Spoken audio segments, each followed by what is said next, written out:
Hey, Bill Oakley here, executive producer and showrunner. Josh Weinstein, the other executive other guy. This is Tim Johnson, and I oversaw the computer animation. You're David Silverman, supervising director. Dave Merkin, the live-action director. And David Cohen, I wrote the episode based on a concept by Bill Oakley. Thank you, Dave. If you listen to the commentary on the actual episode, you'll hear about the inception. This is more to talk about the way that we did this computer animation.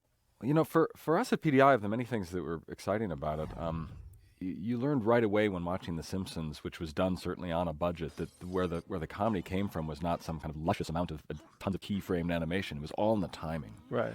And we worked closely with you and with Bob, the director of the episode. We got breakdowns and drawings of the way you would have done it in 2D, and we used that as a starting point because it was just so important to us to feel like we took Homer Simpson into the world of 3D. We didn't reinvent the character. Yeah, exactly, because Bob did basically character layouts as if he was doing the same character layouts for the rest of the show. He didn't do it any differently or any less. Right? I still have a drawing in my office at home that you had done, David. That's one of the keyframes of Bart climbing out on the end of the XYZ sign, and it was a drawing, just one of the many animation drawings you provided for us as a guide to how to capture that look. So our hair freaked us out. This was a terrifying thing like that. What how it's cheated and used in 2D animation. So we all freaked out until we realized there are actually vinyl dolls of The Simpsons. We ran out and bought a vinyl Bart to figure out, well, somebody's done this in 3D already. How can we learn from it? And sure enough, we sort of just started from there and built it on the computer. I'll take my chances in a mystery wall. But let's talk a little bit about that shot, with the shot, which I consider the money shot of the thing, or where you see them actually transforming from 2D to 3D. And I remember that was one of the things that I had a very difficult time explaining. I drew my own rudimentary picture, and I said it's like a shower curtain. And on one side is 2D, on the other side is 3D, and they're walking through, and then I think I finally made you draw it.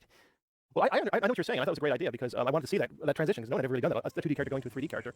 Part of that too was that we wanted that pull, like he's going through, like as you say, like this molasses shower curtain. That's slow, like Yeah, there's a little resistance. Yeah. Cool, man. Oops.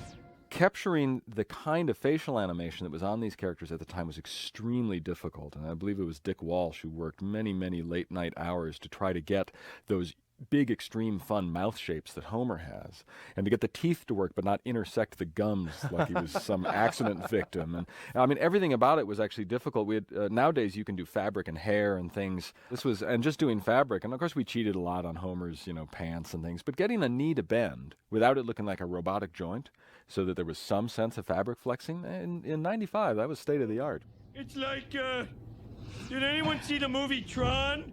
It's funny, the rule in computer animation is rendering time stays constant. It still takes hours to render a frame, but now a frame is with leaves blowing and hair moving. I mean, a frame of a typical computer animated motion picture now is a pretty elaborate frame, whereas you look at the stark black grid background and Homer's relative simple model. We wanted the grid, though. I remember it wasn't like something that.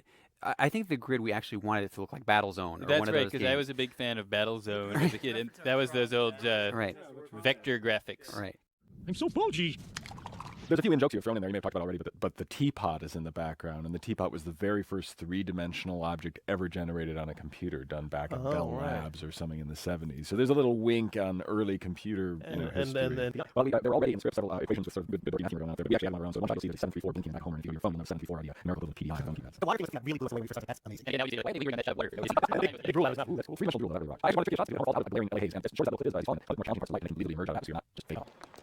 Bill and Josh asked me to direct the live-action Simpsons switch here. And we had a good time shooting this, except for this crane move coming up. So when I called Fox and told them we were doing this live-action piece, they couldn't have been less supportive. They were really like, oh, this is too expensive, we can't do this. And so it gets a little jumpy going up that crane shot there because I wasn't able to stop traffic the way we normally stop traffic. It begrudgingly gave me the crane. And that was about the best shot I could get because if I tried to swing The arm out of the crane any further than that actually would have crashed into all these cars just like a couple feet away in another lane. You can actually see the cars on the right are waiting there, and then they start to move.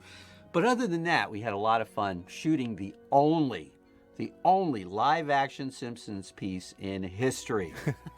Now, for those of you who didn't see this episode when it was first originally broadcast, it basically changed the shape of the world. It was like the moon landing or something like that. And people it sort of changed. I think understating. The outcome of the presidential election, I think, was infected by it to some extent. And, also developments in science. And Neil Armstrong said I'd give up.